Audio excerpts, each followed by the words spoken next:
Welcome back to Crit and Crit. I am Axiom, And I'm Sint. and we are coming back, as that just said, to Final Fantasy V, and returning once again to Harry Potter with the fourth book, The Goblet of Fire. AKA Harry learns to do shots. I'm kidding, that's not what that's about. It would probably be less harmful to him in the long run if that's what it was about.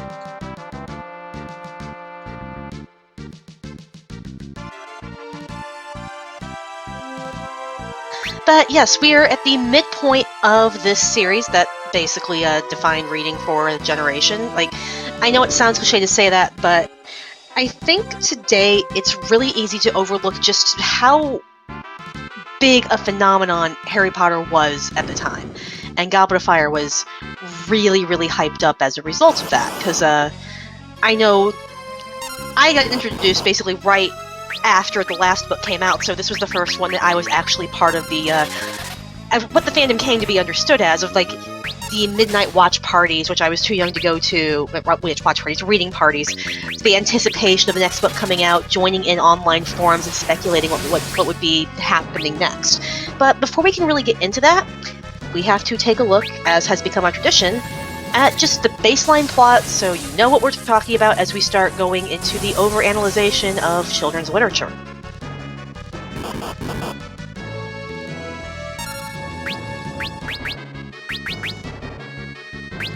So, we start off, as always, over the summer, but in a slightly different way because we're not actually with anyone we know. We're getting a dream, which we find out later was actually a premonition, a vision of something actually happening to Voldemort that Harry gets to see as a result of the connection he has with him through the scar that is left by the failed curse. And in this we get to see Voldemort and Wormtail talking about plans for the summer and a witch they had kidnapped and then killed after they got all the information out of her, and the Muggle housekeeper that they kill for overhearing them. And, well, he's just a Muggle and it's Voldemort, so yeah, that was going to happen. Harry writes to Sirius to let him know because he doesn't want to bother Dumbledore and he doesn't want to panic Ron and Hermione. He also happens to get a letter inviting him to the Quidditch World Cup with the Weasleys. And to make darn sure that the Dursleys don't say no, he basically plays the I have a serial killer godfather card, and he doesn't like to see me unhappy. And, I mean, if you could play that card, lets him go. would you? No, because we live in a world where the authorities actually tend to do something quite aggressively, and if I let any word of, hey, I have connection to someone who killed allegedly 13 people, I would be interrogated rather quickly. Yeah, because that's fair. yeah, we don't get to live in the Harry Potter world where yeah. Anyway, long story short, the Dursleys allow Harry to go. The Weasleys come to pick him up through the fireplace because it's wizards. And this goes mostly fine, for a given value of fine, until some candy mysteriously falls out of one of the twins' pockets, and Dudley, who has been on a forced diet all summer,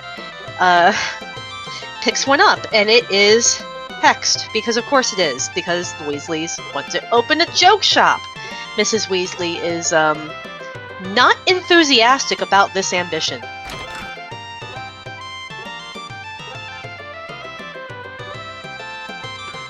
So yeah. Does this surprise anybody?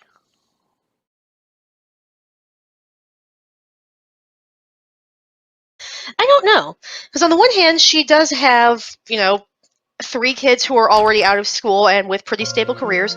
I don't think there's anything unstable about I want to go into business for myself and I have proved that I am capable of it. 1 second while you keep recapping the plot. What's wrong? So, Harry gets taken back to chill with the Weasleys for a while, and they are going to go see the Quidditch World Cup, where I completely spaced on what the two teams are, but I am back. I have rescued the puppy from her reflection in the dishwasher, and it's Ireland versus Bulgaria. Thank you. We get to be introduced to a few interesting things in this scene. First, each of the two teams has a local mascot for their area that they bring groups of to perform before the Game. before the beginning of the game. The Bulgarian team brings a crowd of beautiful dancing women called Vila, which I meant to look and see if there's some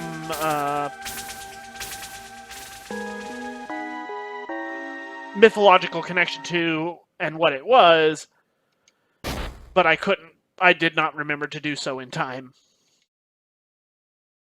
Well, a very quick Googling mentions that Vila are described as fairy or nymph-like creatures in Slavic mythology who live in bodies of water and have power and ability over storms.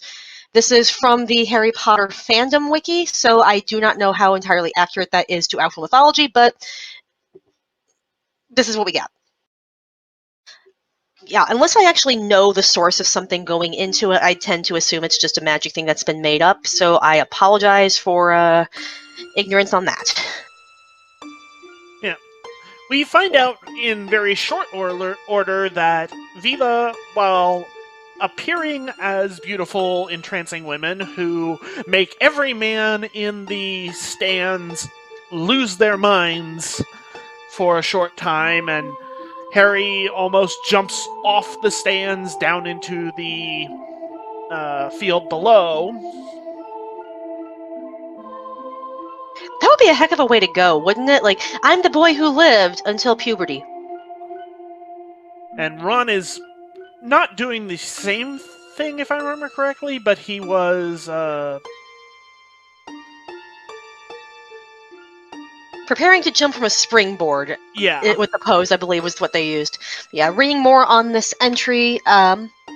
They may be the ghosts of women who drowned, especially those betrayed by their lovers. They often appear as beautiful women, but are known to morph into swans, snakes, horses, or wolves.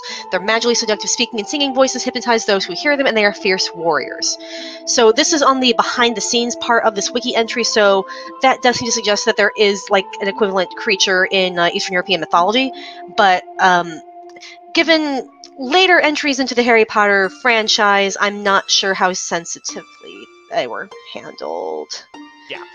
And Team Ireland brings leprechauns who shower the stands in gold, which we learn later is, of course, leprechaun gold that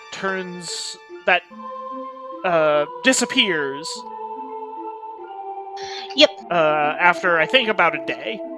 Yep, which is actually a fairly important plot point because of a bet the Weasley twins make on the outcome of the match. They go for a very specific outcome that Ireland wins, but Crumb gets the snitch. Crumb being the seeker for Team Bulgaria. Yes, and Bagman gives them some pretty good odds on it, so they would have made quite a lot of money for their burgeoning business, and they bet their life savings on this. It later turns out that they are paid in leprechaun gold and basically spend the entirety of their subplot in the background of the story trying to get their money from Ludo Bagman. Yep. Who is the basically the head of sports and stuff. Yep, he's basically, if the CEO of the NFL was a government position. Which tells you how important Quidditch is in the wizarding world, and we will get to that in much greater detail in a future episode. Yep. So anyway, other things going on are just you get to see them talking about different means of hiding something from muggles. Like, just charms that make you remember an important appointment that you have to get to so you don't go investigate, a veil that makes it look like a ruin so you don't want to go in.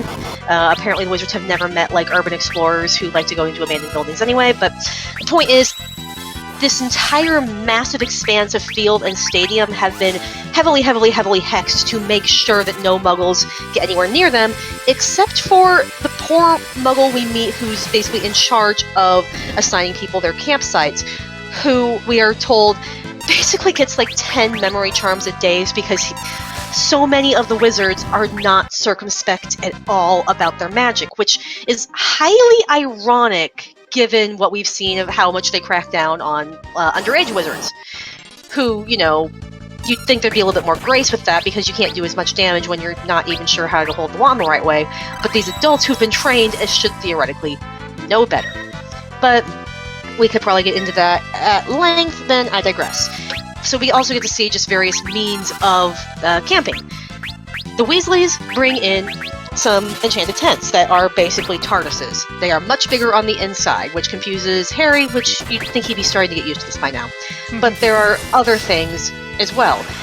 A lot of people just have regular tents, or magical tents, or like caravans and so on and so forth. But a lot of them are also very highly decorated, which, if you've ever met a hardcore sports fan, makes sense. It's just that our decorations don't move and blink and erupt into shamrocks. So I would not want to be one of the ministry officials working security for this. It's like Woodstock, but with state secrets. Yay! And I especially would not want to be one of them because immediately after the match, you get a terrorist threat in the form of really drunken wizard KKK members, I mean Death Eaters, the former followers of Voldemort, decide to start tormenting the Muggle family, levitating them up in the air because they can, and then somebody summons the Dark Mark, which is basically the racist wizard bat signal. Yep. This is where it's explained that the followers of Voldemort have a symbol. It's only vaguely described in the books, but in the movies it was a skull with a snake coming out of the mouth like a tongue and wrapping around the skull.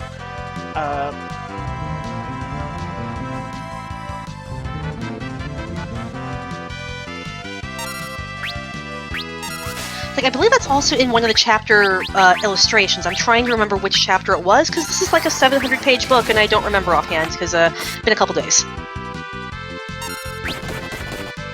But yeah, when this symbol goes off, all the Death Eaters vanish, running away. Okay, yeah, it's the last chapter, Parting of the Ways, and yeah, it's just a skull with a snake for a tongue curving over its head, according to the illustration in there, and I think that's what they kind of stuck with, and it basically looks like the most edgelord tattoo you'll ever get. Yep. It just needs like a hail satin underneath it to really get the proper effect. So, I meant to go back to town and buy supplies before I went into a new dungeon. Well, the good news is they brought you supplies. The supply is pain. So, the wand used to summon the Dark Mark is discovered. It's Harry's, which has been missing for quite a bit of the day. He didn't notice it. Yep. Which says something. You're a wizard. This is your entire ability to be a wizard right here.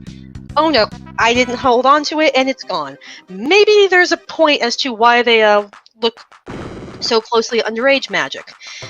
The culprit is immediately assumed to be the house elf of one of the ministry officials, who happens to be Percy's boss, because the house elf is the only creature visible when Crouch searches the area. And this is kind of what sets Hermione off on a major subplot of hers, when she sees just how roughly Winky the house elf is treated, and everything she's heard about how Dobby was treated back a couple of years ago. Yep. So anyway, Winky is summarily fired, and unlike Dobby, who was ecstatic to be freed from service with the Malfoys, Winky is devastated. Like, completely inconsolable, begging not to go. It's not great.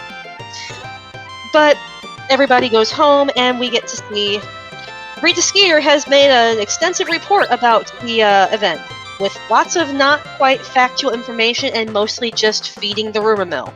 Yep, Rita and people love Rita is a name that we are going to be intimately familiar with by the end of this story. She is basically a tabloid author.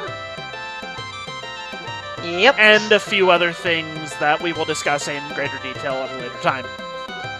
Yep. The rest of the summer goes on. You get back to school, where it is announced that Hogwarts will be hosting the Triwizard Tournament instead of the Quidditch match that year.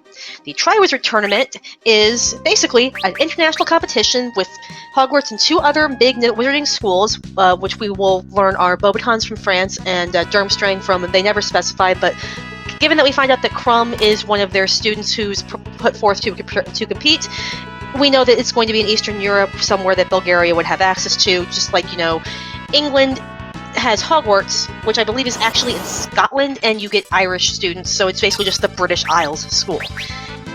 Rowling never goes into complete detail about how many wizarding schools there are in the world. One in Brazil is mentioned, but she doesn't go into a lot of detail, which I'm not sure was a good or bad thing, because, well, we have discussed at length exactly how good the Harry Potter fandom is at overanalyzing details and realizing just how poorly constructed the cardboard set pieces are if you really drill into them. Like, for example, I think somebody analyzed Harry's bank vault in the movies and came to the conclusion that he basically has about enough money to buy a brand new car, and about it. Where it's supposed to be a lot more. But, it is what it is. Yeah. Anyway, Durmstrang's is very specifically never provides any details about their actual location other than what we can suss out. And we find out very quickly that this is because the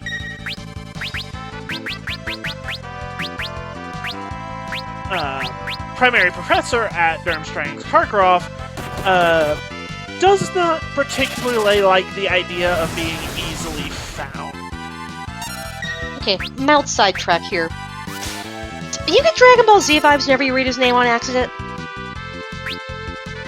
Kakarot? I knew what you were hinting at. No, I didn't, but now I will.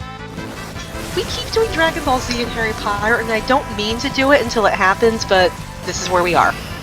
But we even have a tournament, so it's really, really appropriate. But yeah, so they are announced that this is going to happen, and people settle into their classes. Hagrid is still teaching care of magical creatures. This year we're being adventurous with blast-ended Scroots, which I don't believe they ever actually give a reason for what they do that would be useful, other than Hagrid thought they were cool. Which, I mean, not all animals have to be useful in some way to justify their existence, but if you're going to have a student naturalist class with something that could, maim you forever, you probably want it to be a little more justifiable than it looks neat and it shoots fire. Yep. And a recurring gag throughout the entire book is that every time the blast-ended Scroots are mentioned and people are in class with Hagrid, there are fewer of them. As they basically kill each other off bit by bit off screen. I do want to point out really quick that we mean there were fewer Scroots, not students. Because that was ambiguously worded, and Hagrid is not killing his students. We went through that last book. Okay, that was an ability I did not expect an enemy to have. Well, they restarted the battle. Sounds like you needed care of magical creatures. The time killer was in the last book. Anyway, so we go through the school year, etc., etc., etc., and we have our new professor. For Defense Against the Dark Arts, Alastair Moody, a retired Auror who happens to be on decent terms with Mr. Weasley, as we discover when Weasley gets called out to deal with something going on at Moody's house before the Muggles start noticing things. But Harry specifically notes that while Snape does not usually react well to the other Defense Against the Dark Arts professors, he seems afraid of Moody. Like, everybody hated Lockhart. Snape absolutely hated Lupin due to high school grudges, but he seems to just not want to be around Moody in a completely different sense. And everybody seems to love Moody's class because he's a retired Auror, the magic cops who go out and fight dark wizards. He knows what it's like out in the field. He knows what you're going to be looking out for. So he gives them a lot more hands-on experience. The first lesson they give is actually about, here are the 3 curses that if you are caught using them are basically guaranteed life in Azkaban. The unforgivable curses. The Imperious Curse, which gives you full control over a person's body. The Cruciatus Curse, torture, and the Killing Curse, which is pretty self-explanatory, I would hope. He demonstrates these, presumably having gotten special permission, so he's not, just... Yeah, he said Dumbledore wants you to see these, Yep. not just See, read about this them. doesn't clarify if Dumbledore got special permission, because as we have established and will continue to establish, it is Dumbledore we're talking about. Yeah.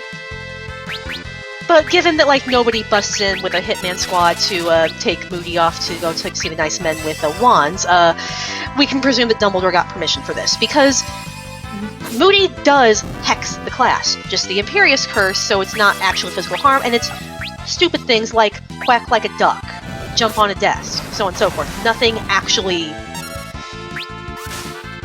dangerous. The Harry does basically nearly break his knees because he actually figures out how to fight it, and Moody keeps doing the curse to him until he can throw it off completely just to show the kids, hey look, it is possible.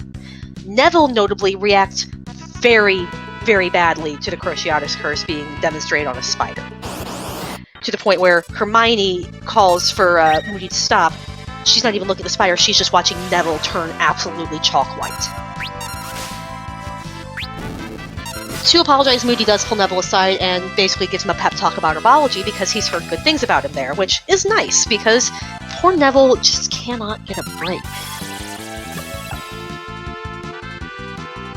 But yeah, things kind of proceed along until the other schools arrive to pick the champions, and there's a lot of discussion with the 6th and 7th years because Dumbledore has decided you have to be 17 to compete, and Fred and George are like, oh, come on, we'll be 17 later this year. Let's see how we can trick the age line.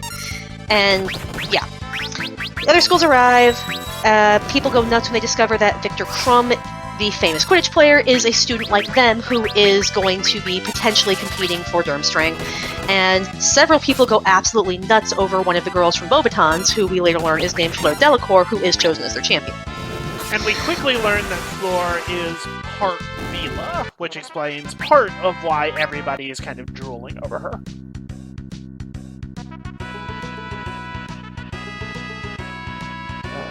I seem to have found myself a dead end. Yep.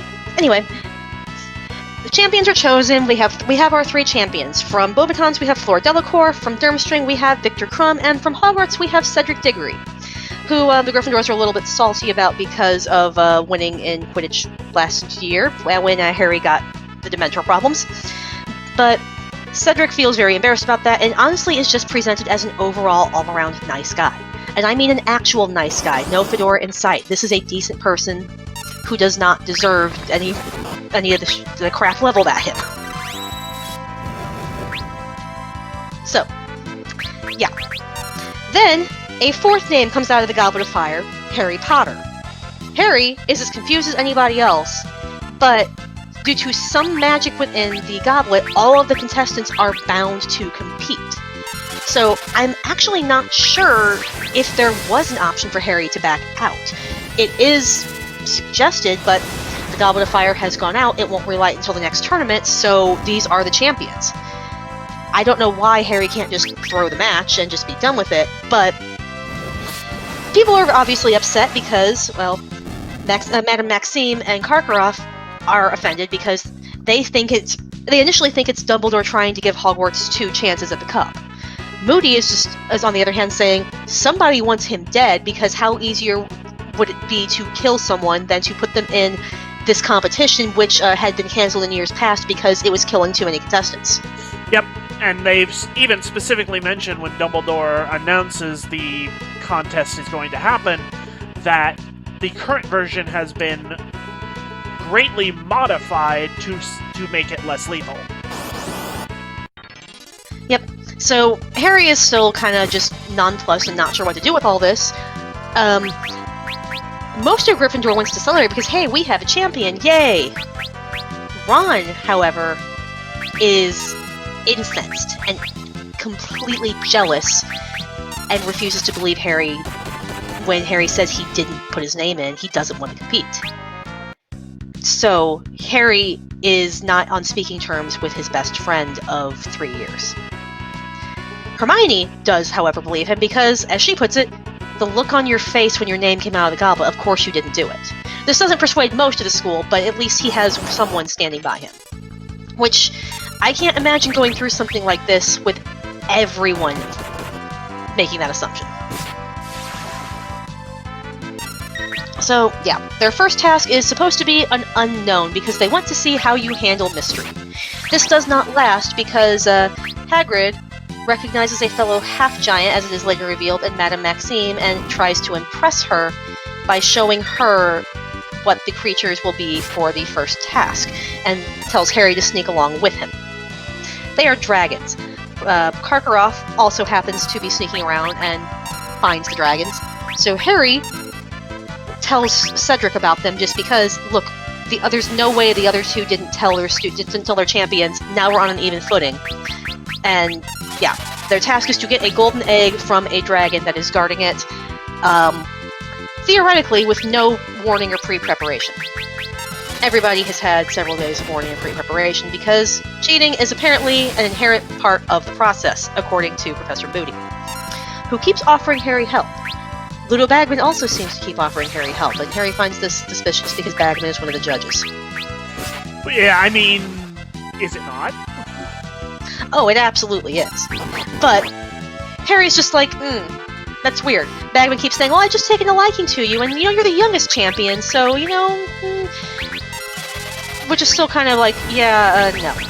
Anyway, Harry manages to get Hermione to help him perfect a summoning charm so he can summon his broomstick and fly around the dragon to get the egg, and he gets him a pretty good score. Their next task is basically, figure out the egg's puzzle, bye! Harry, of course, being Harry, procrastinates on this.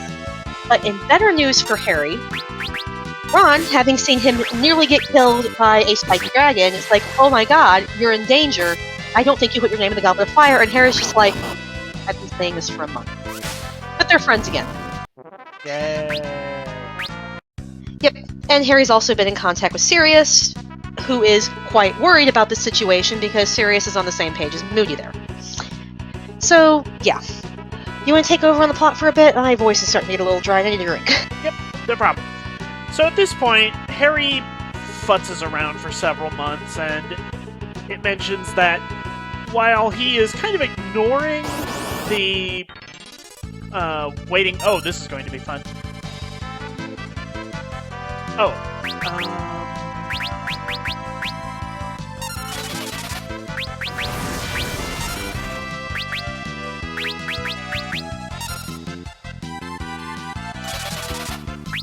So he's ignoring them. He's ignoring the impending challenge of the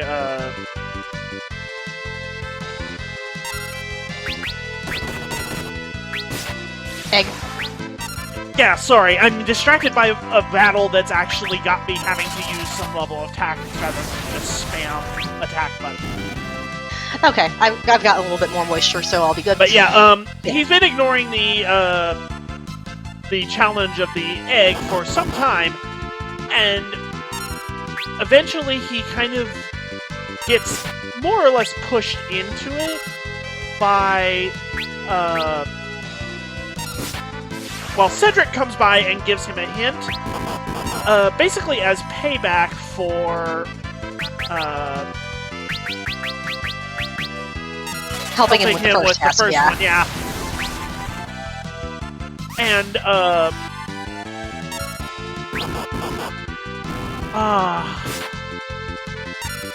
you want me to take it back over? Yeah, sorry. Well, no, I can do it now, because I don't need to focus on the game. Okay, sorry. My timing was bad. The timing was just terrible. That's a really rare encounter, and you get a bonus if you can save the golem. But anyway, he eventually is kind of forced to actually deal with the problem more or less at the last second. And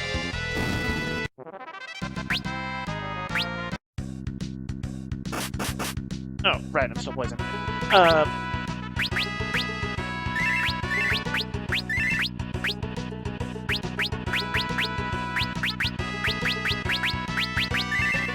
Because he's just, like, not really giving it the attention it deserves.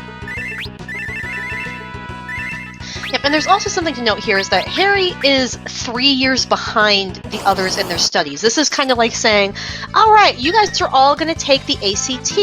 Okay, so we have 3 seniors and a freshman. Now get to the advanced trigonometry section. Bye. So the clue that Cedric gave Harry was take a bath. Oh, seriously? It was there the whole time? Okay. And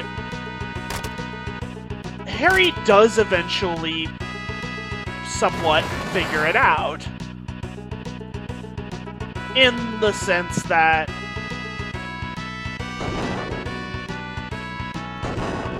oh, that's a one-way door. Okay, that explains that. And he takes the egg to... And it basically involves Cedric more or less telling him bluntly to not just the take a bath thing, but also do it in the prefect's bathroom where you won't be seen or interrupted. And eventually he stops kidding around and not paying attention to the situation and actually goes and takes a bath with the egg in his possession. And please stop trying to I'll tag that in. No, yeah, I got it. He goes there and Moaning Myrtle shows up, of all people. And basically tells him, yeah, Cedric tried to do this too, and it took him a while to figure out, and I even gave him a bit of a hand.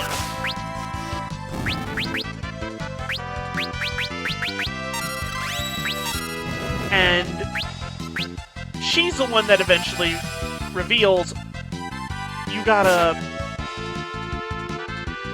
kill Galuf, apparently.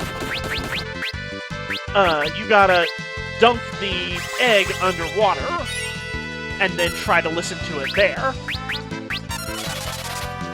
And that is where Harry learns that the egg, which previously only released garbled howling and horrible noises and just general unpleasantness,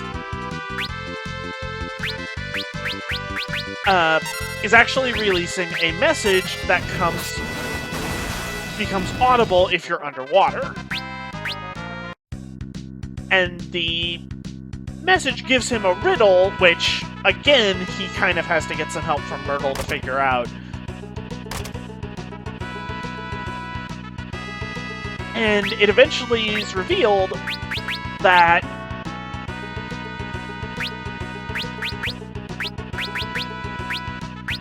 it's a message about mermaids, and that they will,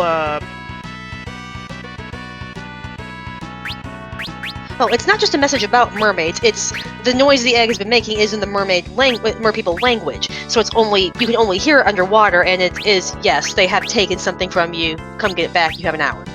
Yeah, basically. And Harry is thinking for the next couple of days that this is just they've stolen something from him. So he's looking through his stuff, trying to figure out what's missing. what ends up happening is he gets woken up late on the day of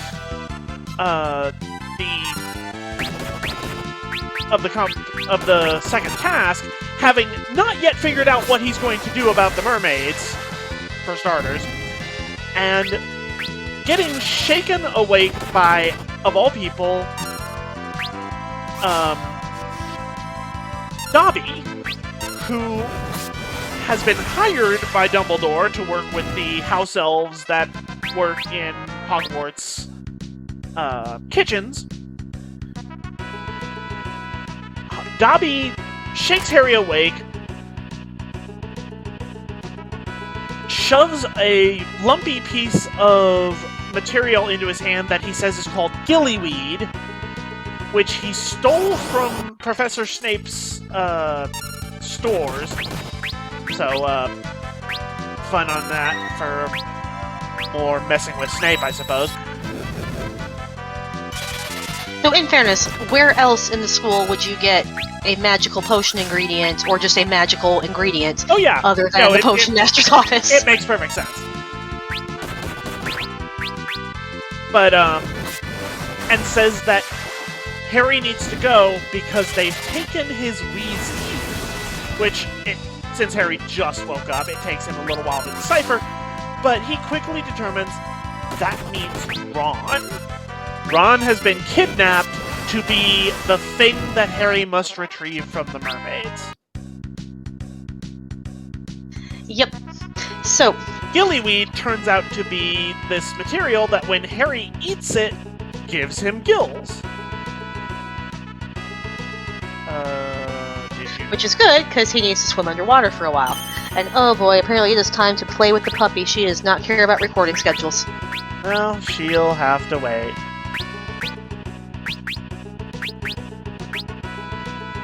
But yeah, Harry eats the gillyweed and sets out for a swim, and is actually the first one to make it to where they have 4 people tied up underwater who are in a magical sleep. Harry cuts Ron free and also sees Hermione, and Cho, and a couple other people. Oh yeah, we've also skipped over the Yule Ball, I believe. Oh yeah, we'll double back to that. Okay. One of the other people who's there is Fleur Delacour's younger sister. This will become important because while Cedric and Crumb make it there sometime after Harry, Fleur never shows up, so Harry ends up taking the other girl with him. So he's pulling both of them, services, they both wake up, and Ron figures out what's happened and just says, "Did you honestly think that they were going to kill us?" And Harry basically goes, "No, of course not." So, yeah. But the Merfolk Chief swims up to talk to Dumbledore and clarify that, yeah, Harry actually got there first, but was sticking around to make sure all hostages were rescued. We're going to give him extra bonus points for showing moral fiber, even though he was way outside the time limit. Which puts him tied in first place with Cedric. I do kind of want to note that at this point, Harry has not solved much of his own problems himself. He's had things dropped into his lap. I mean, that's kind of normal. Yeah, but you'd start thinking that maybe people would be suspicious, because this 14-year-old is outperforming these 17-year-old top students when they've had much more practice, and just... I digress. Yeah, let's go back to the Yule Ball just because it does set up other things, like Hermione being a hostage at all, and why Cho is relevant here. So, Hermione is actually asked to the Yule Ball by Victor Crumb, who's apparently been trying to talk to her most of the year, but always sees her with Harry because she was helping Harry with tasks because Harry was not on speaking terms with Ron and needed someone to talk to. Harry had a crush on the Ravenclaw seeker Cho Chang and had actually asked her to the Yule Ball shortly after she'd agreed to go with Cedric. So that's why she was there. She was Cedric's thing. Most valuable thing. So, yeah. Ron and Hermione have been arguing kind of on and off ever since the Yule Ball about what the point of the competition is. Ron thinks that Hermione hanging around Crumb is fraternizing with the enemy, and Hermione's just like, this whole competition is to foster international cooperation and friendship. we should be making friends with the other students. And Ron's like, no, we want to win! And Harry's just like, hi, I'm here. As per usual for Harry, let's be honest. Yep. So yeah, Harry and Ron are basically awful to their dates in the sense of like they invite them out of obligation and basically ignore them the entire time. So, you know, gotta feel bad for the Patil twins because seriously.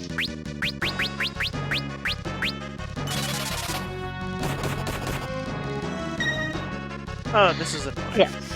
But yeah, Harry wanders around the ball to avoid dancing, which, again, you had to ask someone to dance. You could humor the poor girl and give her a couple dances just to be nice. But he don't.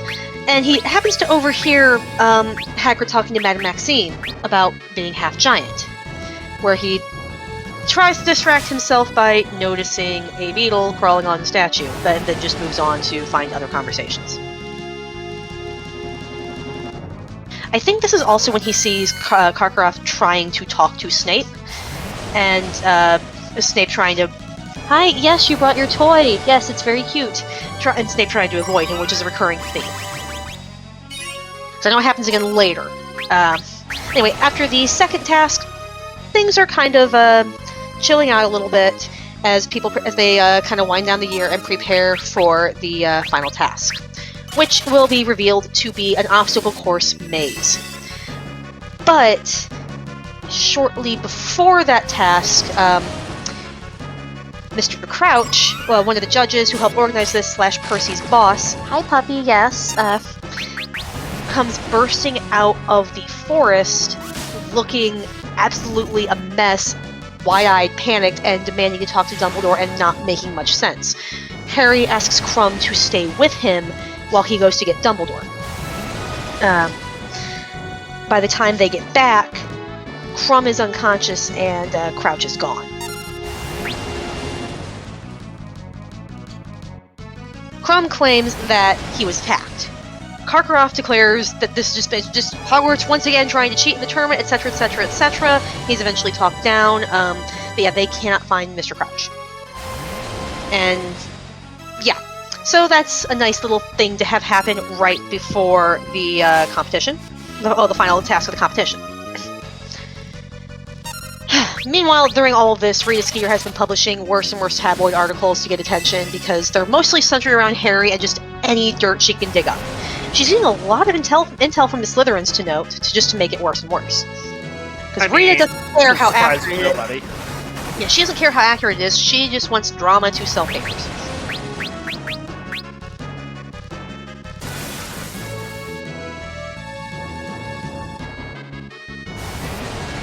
But, yeah. Snape has also mentioned that there have been several thefts from his office over the year, and to note, he mentions the gillyweed, but also boomslang skin, which we recall from the second book is a very specific potion ingredient.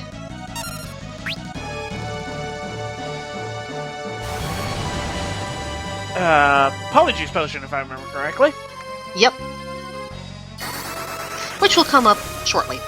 But anyway, on to the final task, where the two in the lead, Harry and Cedric, get a head start because they have the most points, and that's the prize you get. You get a 5-minute head start in the maze. And it's just going through all these various little hazards, and Harry's kind of suspicious at how clear the path he's taken is.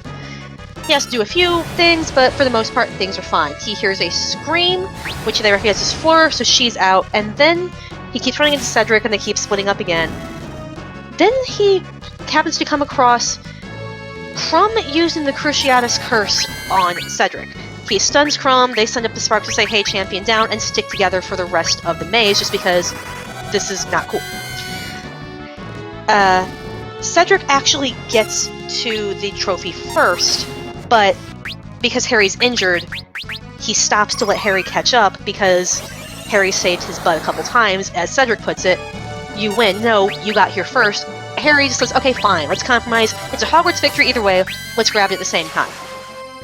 And the Triwizard Cup is revealed to be a port key, that one of the teleportation devices that's introduced early on that I think we glossed over because there's so much to talk about in a 700-page book. Yep. And it takes them to... They have no idea where. But Wormtail's there, gets an order to kill Despair, promptly uses the killing curse on Cedric.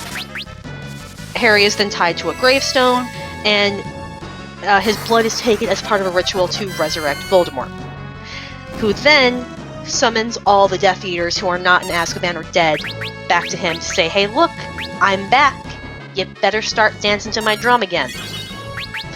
Then, because he is a classic villain, decides, rather than let me just murder this child while he is tied up and cannot be an impediment to my plans, or, I could just use a knife and take care of this, I'm going to let him have the chance to duel me with his wand, so you can see once and for all that he is not stronger than me.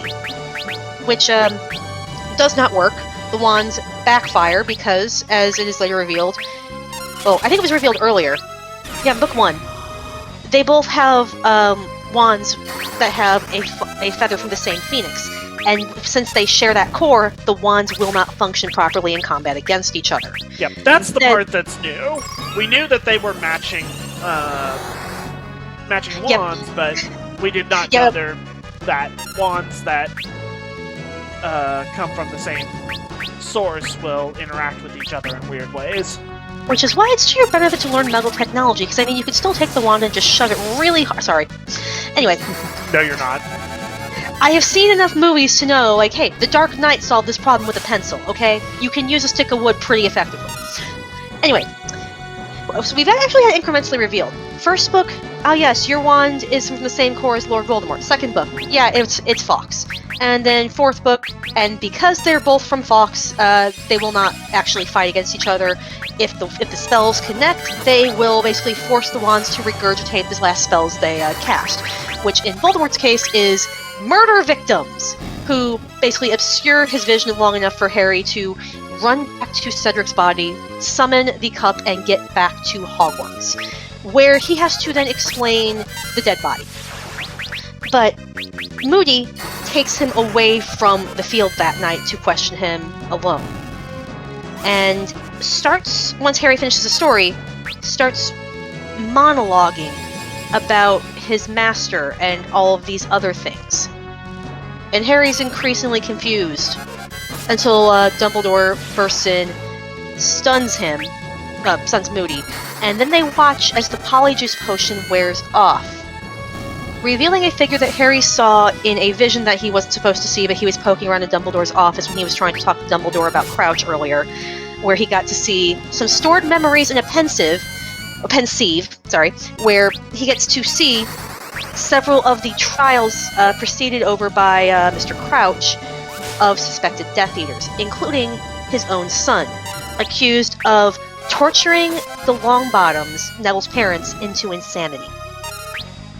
Which is why Neville reacted so badly in class. Yup! But this is Barty Crouch Jr., who, under the influence of Truth Serum, Veritaserum, we can use our Latin wherever we can, spills the entire story of how how his father was persuaded by his mother to fake his death and escape and let him out of Azkaban, and how he's basically been kept under the Imperius curse so he doesn't go mess around for the past 13 years. He basically persuaded Winky to let him go see the World Cup, where he was sitting in the top box with everybody else in the book that we care about. Yep, under either an invisibility cloak or an invisibility spell. Probably the cloak. But yeah, Winky was there as his supervision, and that's why Winky got blamed. Because her job was to stop him from doing bad things, and he managed to throw off the curse and basically get his own way. So Winky failed Mr. Crouch, and was punished because the house elf was not able to stand up to the wizard she was basically bound to serve. So, Crouch had heard that Moody was going to be working at Hogwarts because, again, Voldemort early on had managed to get a hold of a ministry employee who had all this information because Bertha Jorkins, as her name was evidently a notorious gossip. So she had all sorts of secrets in her head that she could not keep to herself. Found out that Moody was going to be working at Hogwarts. Crouch Jr. goes to his house, attacks Moody, stuffs him in his own trunk, and basically impersonates him with Polyjuice Potion for the entire year. So none of the students have actually gotten to meet Moody. Just the imposter. So yeah, that's been fun. And basically he confesses to the whole thing and admits that he was so proud of being a part of the plan to bring back his master. Dumbledore takes Harry to the hospital wing, tells McGonagall to stand guard, and Harry gets to tell the story to Sirius again before passing out. Harry wakes up to screaming because everybody is quite upset at Minister of Magic Cornelius Fudge, who decided to bring a Dementor with him as the bodyguard to go interrogate Crouch. And the Dementor did what Dementors do, sucked out his soul so you can't question him anymore. Fudge completely refuses to believe that Voldemort is back, mostly because he doesn't want to believe it, because that's bad news, and the bad news does not keep me in office. Yep, it would be bad PR. That's unacceptable. Even when Snape directly just says, hey, look, I have the Dark Mark because I went through an edgelord phase in high school that, went way too far in murdering. Here's proof that he is back. Probably why you're not going to find Karkaroff. He has one too, and he ran for it as soon as he felt it burn. So, yeah. He's back. It's time to start picking sides. And, well, apparently Fudge's side is la la la la la, I can't hear you. And that's basically where we end. Harry wins the tournament, can't stand to look at the prize money, and gives it to Fred and George. Here, fund your business. Because this is also when we find out that, Bagman refused to pay them their payout for the gambling, told them they were too young to gamble, so what are you going to do about it? And they're basically out of luck. But Bagman's on the run because he had placed a large bet on Harry to win, and he was also basically taken for a ride on that one because no, you said Harry went out right. He tied. Pay up. And he could not afford more to pay importantly, Bagman had been doing gambling like this for years and was in heavy debt to the Gringotts goblins. That's who he's running from. The goblins, the debtors. Or the debt collectors, rather. So yeah. He leaves the story. Harry hands over his winnings to the Weasley brothers and heads back to Privet Drive for the summer. Voldemort is fully returned, the Death Eaters are active once again, and lines in the sand are being drawn. Things are getting serious. Sirius Black. Yeah, Sirius is there at the end, and there's almost a duel between him and Snape before Dumbledore's like, no, knock it off, you're on the same side. But yeah. Or as he puts it, I will settle in the short term for a lack of open hostility. Which, to be honest, in that situation is perfectly reasonable. But yeah, that's where we leave off at the end of Book 4. This was a long one, but so is the book, and we will pick this up next time. Yep. Bye! See y'all then.